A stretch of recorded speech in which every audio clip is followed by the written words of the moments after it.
I'm just a good-for-nothing thug. But I fell in love with the class's good girl. She likes the bright and diligent sunny boy. So I put on a harmless sheep's disguise. Used a few sweet words to trick her into falling for me step by step. However, just when I was about to win her over, a transfer student suddenly appeared out of nowhere, claiming that they wanted to redeem me. Redeem my ass. Don't mess with me trying to get girls. Chapter 1. My dad was drunk again. Hearing him cursing and stumbling into the house, I quickly got up. I punched myself in the face in front of the mirror. The bone of my finger collided with my cheekbone, causing a pain sharp enough to make me grit my teeth. Soon, a red patch appeared on my skin. This time the force was just right. One punch, direct hit. In the living room, my dad was still throwing a drunken tantrum. I locked the door and went to sleep peacefully, despite his occasional kicks at the door and the cursing and crashing noises of things being thrown around. The next morning, when I woke up, there was a bruise on my cheekbone. I stood in front of the mirror for a while, carefully inspecting my wound, confirming that no matter which angle I looked at it from, my baseball cap would perfectly hide the bruise. After that, I grabbed my school bag and rushed out the door. It was 6:30 a.m., just in time to bump into Willow, who was coming out from across the street. The autumn had just begun, and the girl had already put on her autumn jacket, holding a warm breakfast milk in her hand, drinking it with her cheeks puffing up. The morning sunlight shone through the dew and reflected on her fair, translucent cheeks, casting a faint glow. My heart involuntarily skipped a beat. I took a deep breath, and the moment I caught her gaze, I quickly looked away in panic. My right hand swiftly pushed the brim of my cap down. In doing so, I completely exposed my injured left cheek to her line of sight. "George, good morning." Before she could finish her sentence, it was abruptly cut off, like a tape recorder that had suddenly stopped. Out of the corner of my eye, I saw her red lips slightly part, staring at my bruised cheek with a look of helplessness. I gritted my teeth and tried to respond casually, but as soon as my eyes met Willow's, I quickly turned my head to look elsewhere. This evasive look was one I had practiced countless times in front of the mirror at home. I knew just how pitiable and worrying I looked from this angle, how easily I exposed the confusion deep in my heart. Just as I expected, Willow took a few steps closer and, just like when we were kids, carefully reached out to touch the bruise on my cheekbone. Her soft fingertip gently pressed on the wound. It didn't hurt much, but I still let out a quiet hiss. If I wanted to make my reaction look more realistic, I should have pulled away slightly and acted a bit more timid. But my cheek had its own thoughts and refused to move away from her fingertip. Forget it. Not every day does Willow's hand touch my face. I let it be. She asked, "Your dad, he hit you again last night?" What Willow didn't know was that ever since I stood up to my dad with a weapon on my 12th birthday, he never dared to hit me again. Now, all that's left are some harmless drunken curses, or him throwing things around the house in an attempt to maintain his pathetic semblance of being the head of the family. It was from that moment I clearly realized that in an environment where you have no one to rely on, only your own strength and cruelty can make the abuser fear you. But Willow wouldn't like me this way. She has always liked the gentle, warm-hearted boy with a delicate inner side, and I wanted her to like me. She asked, "Does it hurt?" Her sweet voice lost the initial sleepiness and instead carried a hint of pity. I didn't answer directly. I just smiled bitterly, tugging at the corners of my mouth, and brought up another topic. I said, "There's only 1 year left until the college entrance exam." Then Willow fell silent. Chapter 2. I know. At this moment, the kind-hearted girl with a strong sense of empathy was once again naively doing reading comprehension. She would think, in 1 more year, I will be completely free from my dad's financial dependency, escaping his grasp. She would think, in 1 more year, I will embrace a brand new, vibrant life that belongs to me. But what she won't think about is that I am silently calculating how to get her to spend another year by my side, and even have designs on her college years. Willow is always like this, so soft-hearted, so worryingly easy to trust. As vile as I am, facing the purest and most sincere kindness from this girl, I didn't hesitate to take advantage of it. So I heard myself intentionally lower my voice, asking her with the most disheartened tone, half pleading and half guiding, "Willow, let's take the same university entrance exam together. Let me follow your footsteps, step by step, climbing out of the mud of my past, at least until you find someone you truly like. I selfishly want to temporarily occupy the spot as your companion, learning to be the type of person you like, increasing my chances of winning your affection bit by bit." The heavy clouds were blown away by the wind, and golden sunlight spilled onto the path ahead of us. Amidst the shouting from the street vendors selling breakfast, the soft and gentle sound of Willow's voice was intermittently swallowed up, but I still clearly caught the shape of her lips as she spoke. She said, "Then you'll have to work hard to keep up with me. The girl I like agreed to my college entrance exam pact." My good mood from having my wish granted lasted all the way to the last class in the afternoon. until Sophia arrived. I didn't know the new transfer student, but she looked like she was completely here for me, the moment her foot stepped into the classroom. Sophia's gaze seemed to activate like radar, locking right onto me. Her eyes gleamed with a determined light. Before the homeroom teacher could even arrange her seat, she spoke up herself. "Teacher, isn't there an empty seat next to the boy by the window in the last row? I'll sit there for now." She was talking about the seat next to me. I paused in my writing and lazily looked up. For the first time, I really looked at this transfer student who had made me uncomfortable since the moment she appeared. When she saw me looking, Sophia gave me a bright and sweet smile. Her eyes, sparkling with water, curved up. The sunset pouring in from the door was the perfect filter, lighting up the classroom, which had seemed dull from the tedious math problems. Along with her smile, my heart sped up uncontrollably. But clearly, besides feeling confused, all I could feel towards Sophia was an inexplicable sense of annoyance. And from that moment on, everything started to feel off. The usually rigid and traditional homeroom teacher, who valued the distance between boys and girls, uncharacteristically agreed to Sophia's suggestion of sitting at my desk. Makoto, who was sitting in the front row and only cared about studying, actually turned around and started teasing me. His mocking gaze shifted back and forth between me and Sophia. His expression so lewd, it made it seem like there was some unspoken, ambiguous relationship between me and this transfer student, whom I had only just met. I glanced at Willow in the middle of the front row. I don't know if it was just my imagination, but it seemed like Willow had suddenly been draped with a thin, gray veil. She looked so much dimmer. Before I could observe her more closely, Sophia, who had already gotten the homeroom teacher's approval, walked over to my desk, blocking my entire view of Willow. She said, "New desk partner, please take care of me from now on." The girl playfully lifted the tone at the end. Chapter 3. Take care of you, my ass. Just as she was about to sit down after pulling out her chair, I suddenly stood up. Without hesitation, I lifted my desk and walked toward the front row of the classroom. As I walked, I explained to the teacher, who was still standing at the podium, "Teacher, I feel like my focus has been off recently, so I'd like to sit next to the teacher's desk and have the teachers help supervise my studies. Something's off. Everything and everyone feels wrong." Before I could figure out what was going on, I had to stay close to Willow to feel at ease. After setting up my desk and chair, I turned to face the girl behind me, asking gently, "Will I be blocking your view of the blackboard?" Willow seemed lost in thought, blinking vacantly. Her long, curled eyelashes fluttered like feathers, stirring my heart. The calm lake of my heart rippled with waves. Yes, this is the real feeling of falling for someone. That sudden quickening of my heartbeat earlier, maybe it was just some after effects from staying up late the other day. When I looked at Willow again, the gray veil I had thought I saw earlier had completely disappeared. Maybe I had really just imagined it. After a while, I finally heard her distracted response, "It won't block." What's wrong with her? Is she feeling unwell? I soon found out the answer, because right after the class ended, Willow gently tapped my back. "George," she called my name, her voice soft and pleasant. She said, "Are you serious about what you said this morning, about wanting to take the same university entrance exam as me?"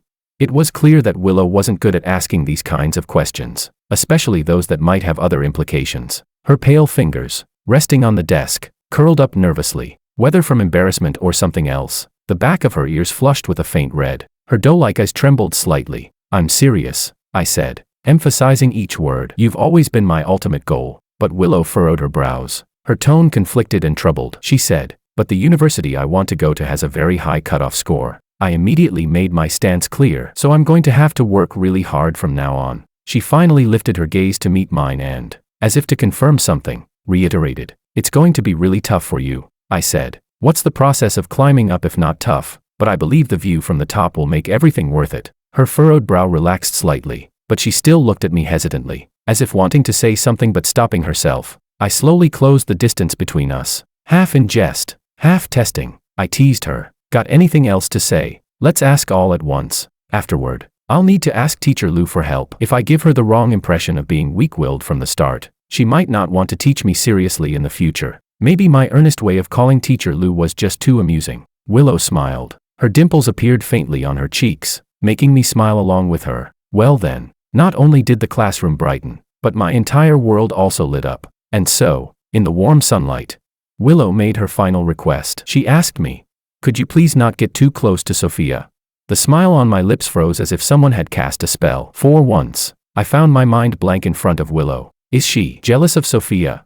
Chapter 4. I'll admit it, I'm a bit of a coward. Although I've known Willow for a long time, I can hardly imagine the possibility that Willow would like me. The only time I dared to think about it was the day I realized I had feelings for Willow. I'll never forget that completely ordinary night. The moon wasn't particularly full, and the night wasn't especially beautiful. My drunken father was passed out on the floor in the living room, spewing filthy words one after another. I opened the window to air out the nauseating smell of alcohol in the room. When I looked up, I saw the girl across the street, her face blooming like a flower with a smile. She was playfully toying with the sensitive plant on the windowsill. Her fingers were like a mischievous child, teasing every leaf of the plant. The leaves shyly curled up, and she smiled, as though her little plan had succeeded. Her dimples appeared with the upward curve of her lips, showing on her fair, innocent face. The anxiety that had built up in my chest after confronting my father was blown away by the evening breeze, and before I knew it, my lips had curled into a smile as well. I don't even know why.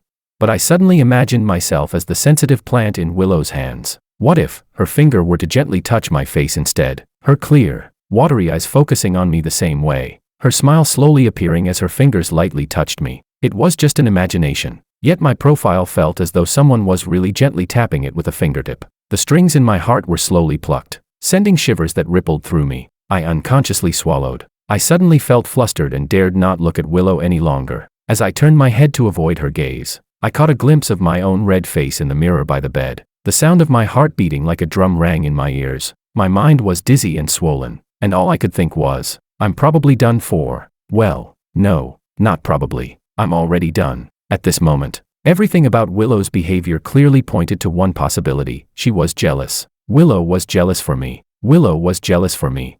The overwhelming joy struck me like a heavy hammer, and I was left dazed. This secret happiness was like the rising tide of the sea, continuously surging in my chest, bringing with it waves that threatened to drown me. Just when I was floating in joy, she said, "If you're unwilling, then our agreement is off." What? How could that be? Who's unwilling? I forced myself to suppress the overwhelming joy inside, maintaining the gentle and warm persona I always show others. After swallowing several times, I finally steadied my voice and said, "Okay, I won't talk to her." The moment the words left my mouth, it was as if Willow had let go of a heavy burden. She returned to her usual bright and lively self. She said, "Then it's settled. We'll meet at C University 1 year from now." From now. Such a beautiful phrase. My future with Willow. Chapter 5. But heaven never grants what you wish for. What came earlier than the future was Sophia's relentless harassment. Although it sounds strange, that's exactly the impression Sophia left on me. I've seen girls write love letters, confessing their feelings. I've seen girls express their affection in subtle ways. But Sophia was completely different. It seemed like the moment she arrived here, she had one goal, me. She would stare at me from across the classroom for the entire lesson. She would blatantly knit me scarves during break time. She'd always be late for morning self-study, just to bring me breakfast that she had made herself. She'd hover around me during every recitation time, chattering about her unremarkable extracurricular life. Even though I always responded to her with cold indifference, she was always smiling and cheerful. Despite all my rejections, she still did as she pleased. She constantly orbited around me, single-mindedly, like a piece of chewing gum that you can't shake off, clinging to me without letting go. At the same time, the faint gray mist that had briefly surrounded Willow before returned. It clouded all the light she had once had in my eyes. The gentle, quiet, hard-working girl I remembered faded into dullness under the lively and vivid image of Sophia. Her top rankings in the class, always in the top 3, were now slipping month by month. Although Willow never showed any negative emotions in front of me, her once regular sleep schedule had now turned into late nights every day for a month. This was something that would never have happened to her, who had always pursued study efficiency. I could see it. She was anxious. And all of this started after Sophia began interacting with me more frequently. I vaguely sensed something, yet my gaze couldn't help but fall on Sophia. That lively and passionate energy she had was becoming more and more captivating as we spent more time together. Perhaps people are easily touched by a girl whose heart and eyes are entirely on them. When Sophia once again gazed at me with her bright, sparkling eyes, for the first time, I wavered in my promise to Willow. So, during the evening self-study session, under Willow's disappointed and complicated gaze, I turned my back and skipped class, taking Sophia to the mountain to race. Before leaving, Willow grabbed my sleeve and, with a defiant tilt of her head, asked, "Are you sure you want to skip school with Sophia?" I couldn't bring myself to meet her questioning gaze. I simply handed her back the special workbook she had made for me. That was my entire answer to her. Chapter 6. The Mountain Road at Night, where speed and passion collided to create the dazzling fireworks of youth. The evening breeze rustling, making my open school jacket flutter freely. Even the most well-behaved people or things, once they break free from their restraints, can become wild. We reached the mountaintop, and the city's nightscape lay beneath us. Sophia spread her arms wide, fully embracing the howling mountain wind, and after a while, she turned around and smiled at me, saying, "How about it? Isn't this life more exciting than being a bookworm and dying with your nose in the books?" In response to Sophia's question, I lazily curled the corner of my lips. The taste of freedom was indeed quite appealing. She said, "George, admit it. This is the real you. This is the life you should be living." I smiled as I watched Sophia walk toward me step by step. Her face still wore that familiar look of determination, one that had grown more self-satisfied since the day she transferred. She said, "You were always a wild creature of the mountains. So why suppress your true nature and disguise yourself as a harmless, gentle bird?"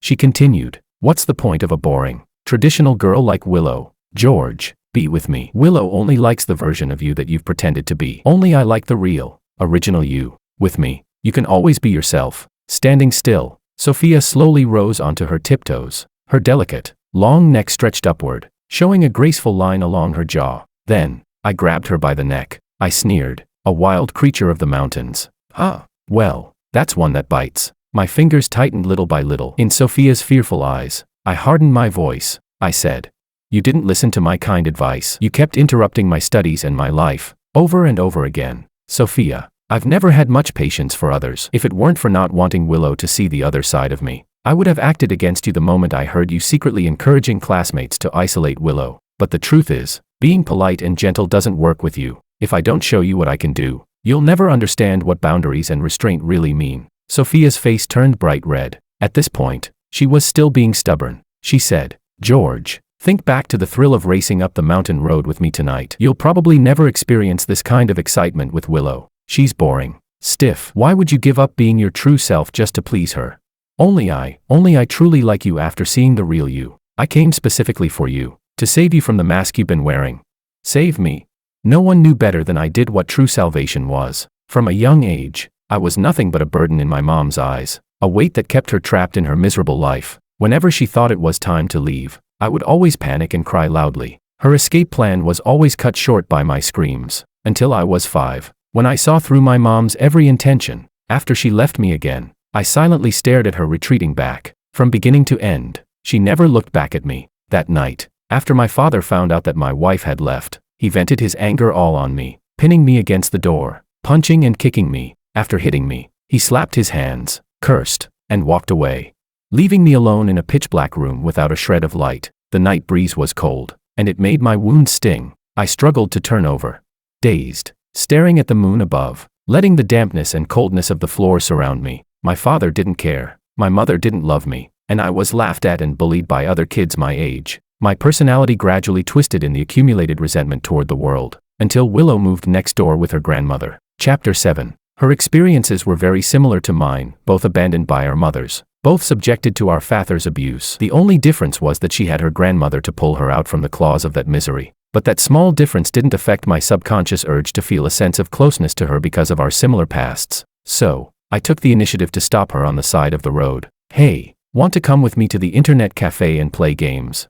She said. "It's Friday. I have to go to school." I asked, "What's so great about school? No one cares whether we do well or not." The girl with braids gave me a strange look and said, "Studying isn't for others. It's for ourselves. It's our own life. And as long as we care, that's enough." With that, she continued walking ahead, but as she passed me, she grabbed my backpack strap and pulled me along toward the school. She said, "Come with me to school." Her strength wasn't much, and I could have easily shrugged her off, but for some reason, I followed her. That day, for the first time, I seriously listened to an entire class. For the first time, I received praise from the teacher. When I got home after school, I secretly followed Willow. I wanted to tell her that I had been good and went to school today, but I couldn't bring myself to say it. This time, she took the initiative to stop in front of me. She said, "Today, your teacher praised you in our class. She said that even though you refused to study, if you just spent a little more effort on your studies, you could probably even beat the top student in the class." Hope is a powerful motivator. Because of the words she passed on, I studied hard in my 3rd year of middle school. In the end, I barely made it into a prestigious high school. Willow lied to me that day. My teacher had never said that, but I'll forever be grateful for her lie. In the darkness, a girl opened the rusty iron gate and unselfishly shared the light she used to guide me. From then on, no matter how scorching the sun in the sky, it could never compete with the dim, Warm light that shone in front of her. And what about Sophia? She indulged my bad temper, allowed my laziness to enjoy life, and encouraged me to waste my precious time. She called it salvation, but I already had a guiding light ahead of me. So how could I be misled by the inconspicuous firefly by the roadside? Sophia wouldn't understand. If a wild beast of the mountains doesn't meet someone who can tame it, it will eventually let loose, hurt others, and flee in disgrace, only to die under the modern urban hunter's gun. I loosened my grip slightly. I straightened my arm and pushed her a full arm's length away, looking at her like she was an idiot. I still couldn't resist cursing. Save your grandpa. I've already climbed out of the mud pit and gone after my little son. You're really full of yourself. The so-called excitement of youth that you talk about is just a waste of time to me. I have my life goals and pursuits. Those boring, dead studies you talk about are the path I chose to take. So don't project your narrow thinking onto me. Don't compare yourself, who's ignorant and lazy, with the diligent and hard-working Willow. To me, she will always be better than you. I'm warning you. Stay on your sunny path and stop causing trouble on our narrow bridge. I said it as if to sever ties completely. But since I was willing to risk being misunderstood by Willow to pretend I was playing along with Sophia, and even skip class with her, it was impossible for me to just leave it at a verbal warning. Besides, I had something even more important I needed to figure out tonight. Chapter 8. I pulled out the hemp rope from my backpack and tied Sophia to a tree at the mountaintop. Ignoring her continuous pleas, I revved up the motorcycle and skillfully drifted away from the summit. But not long after, I quickly ditched the bike and ran back. I cautiously circled around the tree where Sophia was tied, keeping my distance. With her hands bound behind her, Sophia twisted like a wriggling worm, struggling relentlessly. She muttered angrily to herself, "Damn it, the sound of the motorcycle engine is gone. Has George really left me here alone on the mountaintop?" Yet, there was no sign of the usual fear one would expect from an ordinary girl left alone in such a quiet, desolate place. Her dark eyes scanned the surroundings, and once she confirmed she was truly abandoned, Sophia stomped her foot in frustration, as if making up her mind. Suddenly, she gritted her teeth and said aloud, "I've made up my mind. I'm going to tap into the power of the plot. George can handle the female lead halo. Fine, but I don't believe he can withstand the power of the plot pushing him. No matter what it costs, my first mission cannot fail. The female lead of this world can only be me."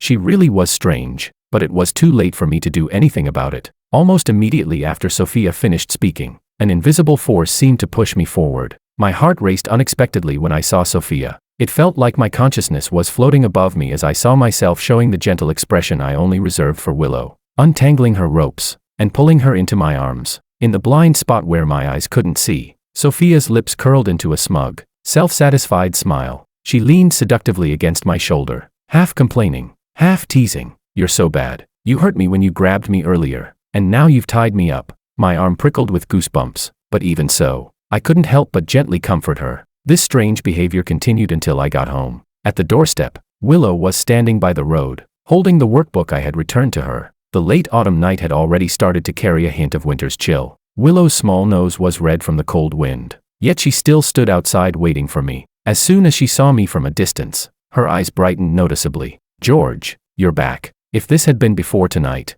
I might have smiled at her sweet greeting, but now, I replied. The tone of my voice sounded distant and indifferent. Willow was taken aback by my sudden cold response. She hesitated for a moment, then asked, "What does what you wrote in the workbook mean?"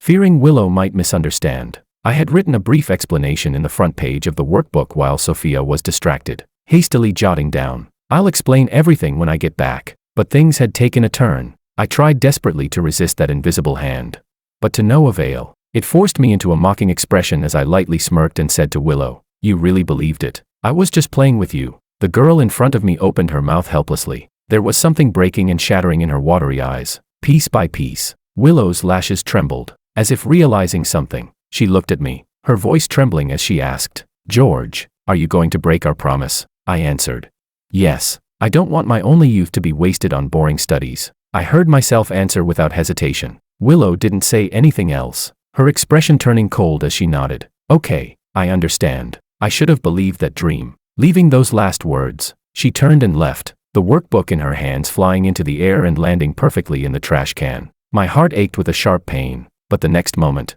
the emotion quickly faded. Only two cold, emotionless monologues echoed in my mind. Willow hates people who break promises. She's going to hate me so much. Chapter 9. After that night, Willow and I became complete strangers. Even when we crossed paths, we never exchanged a single glance. In contrast, The more time passed, the closer Sophia and I became. Inseparable. Provoked by my rebuttal the day before, Sophia became even more determined to prove the correctness of her beliefs. She stubbornly thought that forcing me to return to my ruthless, rebellious, and unrestrained self was the greatest redemption for me. Determined to walk that path no matter the consequences, she said, "No one doesn't long for the freedom to live their own life. If someone does, it's because they've never experienced the taste of a fearless, colorful youth. By then, you'll probably regret not meeting me earlier." She said it with absolute certainty. The irony was, the one who said she wanted me to be myself was actually the one preventing me from freely choosing my own life path. In the senior year, when everyone was fully focused on studying, Sophia dragged me into the midst of indulgence and excess, enjoying a lifestyle that shouldn't belong to someone our age. Decay, indulgence, waste. I gradually found myself drifting farther from the resolve, ideals, and goals I once set for myself.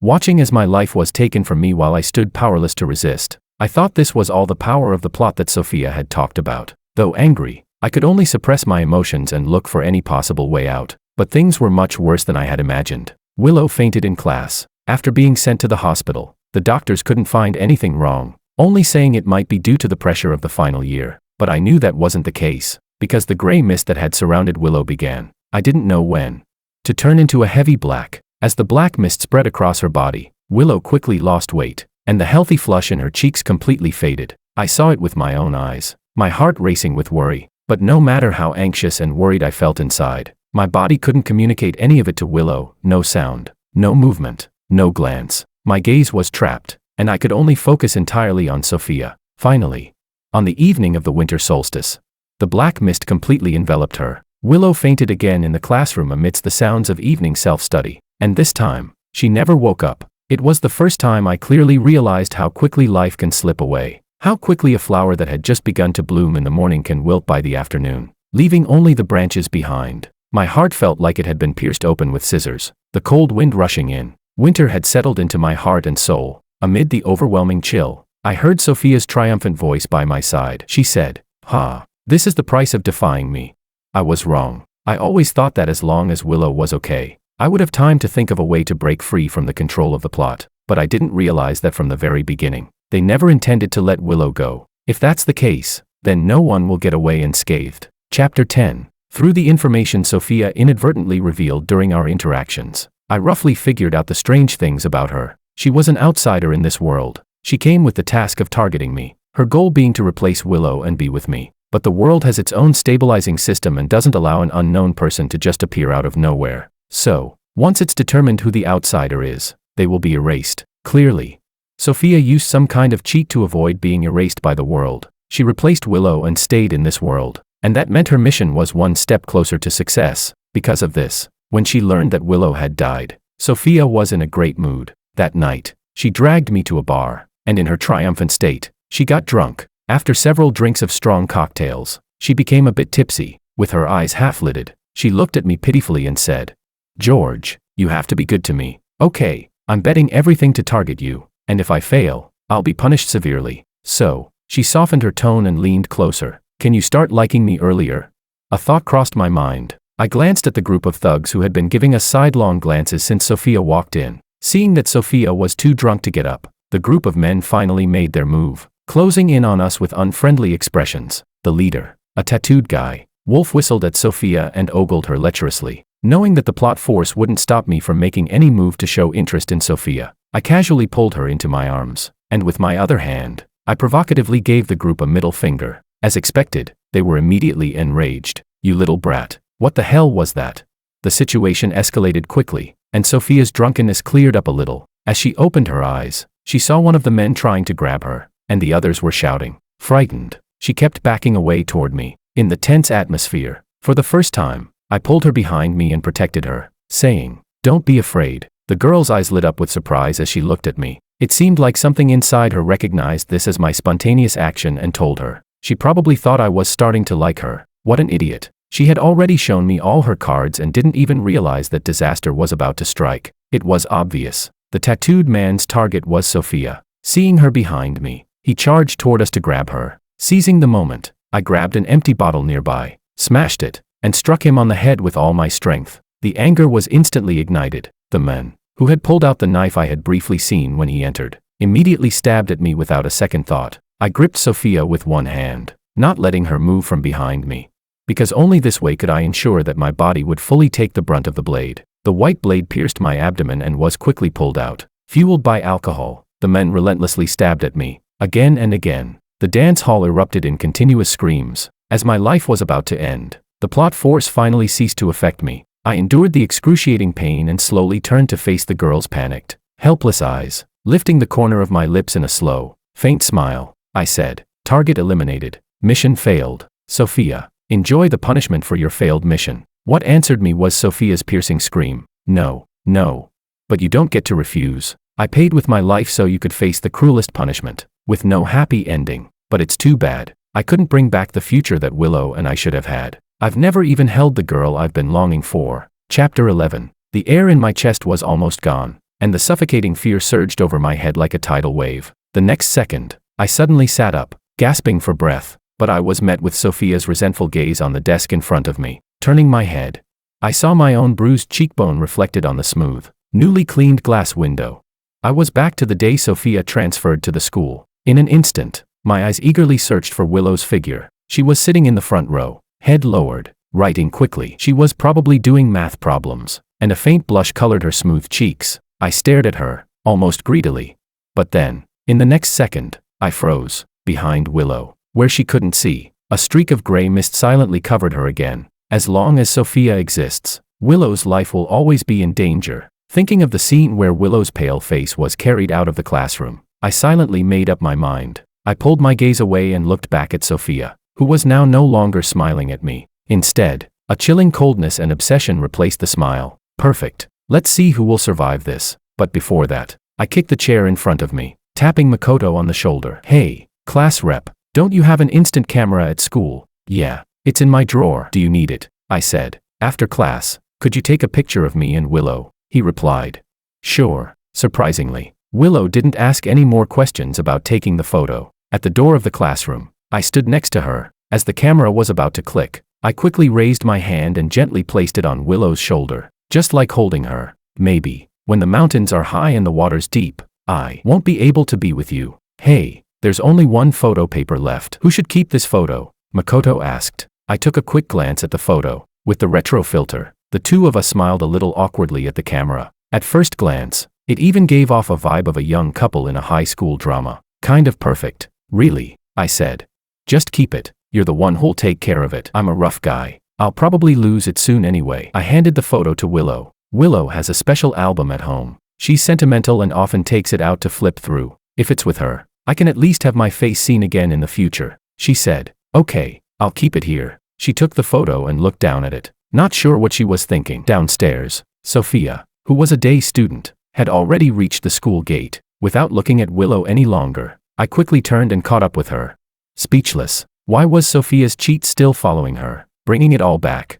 Once the plot force was used again, I was taken to her small house. It was clear how deep her hatred for me ran. She was so desperate to lock me up and make me experience the same kind of punishment that she had endured, planning to have me feel the hopelessness of being unable to survive or die. She said, "You think you're so impressive, so noble, that you'll sacrifice me for your and Willow's love, huh?" Sophia asked, her face dark with anger. Restricted by her cheat, I couldn't even argue back. She continued, "I originally wanted to make you experience the pain I went through, one by one, but..." She seemed to have thought of something, and her lips curled into a mocking smile. "When I saw you, I changed my mind. You'd rather give up your life for Willow's revenge, right?" "Really don't know." She stretched out the last word. "What kind of expression you'll have when you watch Willow suffer through all that. I really can't wait to see it." Just as she finished speaking, a polite knock echoed from outside the door. Chapter 12. She said, "I've brought you a gift." Sophia sneered as she walked to the door. Just before she turned the doorknob, she looked back at me and raised an eyebrow provocatively. The old wooden door creaked as it opened. The streetlights outside fought to squeeze through the crack in the door, spilling into the room. Willow stood backlit, holding, before I could even see what she was holding, the girl was already quick enough to strike Sophia's head with it. I heard the loud, harsh sound of wood meeting skull from across the room. The next second, Sophia staggered and fell to the ground, unable to get up for a while. Seizing the moment, Willow rushed into the room and stood in front of me. The girl's eyes were unfocused, and her earlobes were bright red for some reason, like they were bleeding. She took a deep breath, then cupped my face in both hands. She said, "George, I know your body isn't under your control right now, but the situation is urgent, and there's no other way." With that, Willow closed her eyes and gently kissed my lips, like a dragonfly skimming the water. I froze. It wasn't the stiff kind of freeze, it was the kind of freeze when a long-held wish finally comes true, but Willow didn't know. Seeing that I hadn't reacted for a while, she thought it wasn't enough. So she kissed me again. Holy crap, the fireworks in my head were about to blow me up. Dazed, I quickly looked away and glanced at the other side of the room. I didn't want to look, but once I did, I was shocked. The gray mist that had once surrounded Willow had now shifted to Sophia and was rapidly turning into a thick black cloud, almost completely enveloping her. So, if Willow and I kiss, will it erase Sophia? Is that really a thing? Why didn't anyone say so earlier? I thought I was mentally preparing to spend the rest of my life in prison. After the first kiss broke the restraints, my hands, now free, placed one hand at the back of Willow's head and the other on her back. I moved forward, blocking her again. Willow hummed in confusion, but I couldn't hear it. The sound of my heartbeat drowned everything out, and I didn't even notice when Sophia's body turned cold. After it was over, the room felt a little weird. One person lay motionless on the ground, dead. Two people stood facing each other, blushing and not daring to look at one another. The atmosphere stayed frozen for a long time. I scratched my head and said, I feel like there's still some sort of physical restraint, like it wasn't completely undone. Is that the case? I asked, playing dumb. Finally, Willow looked up at me. Her gaze wasn't very friendly, though, but it felt good. It was Willow, alive and full of vitality. Still a bit awkward, though. I forced myself to look away from the almost glued to Willow lips and brought up the main question. How did you know that a kiss could erase Sophia? Of course, I had to ask that at the wrong time again. Willow pursed her lips and said, I knew from a dream. I had a dream about Sophia in my past life, but back then, the dream only showed that you'd gradually give up on your studies under her temptation, and then we'd part ways after the summer following senior year. At first, I didn't completely believe it, but you know how things went. You were helpless, but in my eyes, it was like the dream came true, until I died and came back. The dream was finally completed in full. The world we live in is a novel. You and I are, well, the main characters. Sophia is the book crosser trying to target you. The world's stabilizing mechanism isn't that advanced. It only judges who is a native based on your actions. So between me and Sophia, whoever you grow closer to will erase the other one. It turns out, the ones who came back weren't just me and Sophia. The charming emotions faded away into heavy memories. I glanced at Sophia's body on the floor and asked, what do we do with her body? Chapter 13. In the end, Sophia's body disappeared without a trace, and all evidence of her existence in this world was erased. Willow and I returned to our busy but fulfilling senior year, knowing that we were the main characters of this world was, aside from being somewhat unbelievable, just another fact. Perhaps in another space-time, we were merely paper figures in a book, but in the world we live in, everything was a living, breathing reality. Nothing would fall from the sky just because we were the main characters. I still had to rely on my own efforts to make sure I could attend the same university as Willow. After all, I was her male lead. Damn, just thinking about it made me happy. Tonight, I'll finish another set of physics problems. Before I get to that, I asked, Willow, can I have that photo of us together from that day? She replied, no. I asked, why not? She said, I'm afraid you'll be so distracted that you won't focus on studying. I meekly shut up. After all, I had done that before. Sigh. I can't wait for the college entrance exam to be over. Once it's done, I'll confess. After Willow agrees, I'll have a way to shut her up next time something like this happens. Extra, little skit. Later, on a day after getting together, George, not giving up, asked Willow for that photo again, thinking that once we were done with senior year, Willow would have no excuse to deny him. But unexpectedly, Willow replied, no. George asked, why not?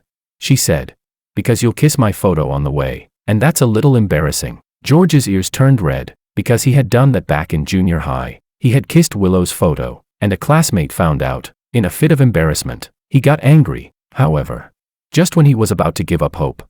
Willow said, kissing a photo is embarrassing, but kissing me won't be. In the end, George became the one whose mouth was shut. The flag collapsed into a pile of ruins.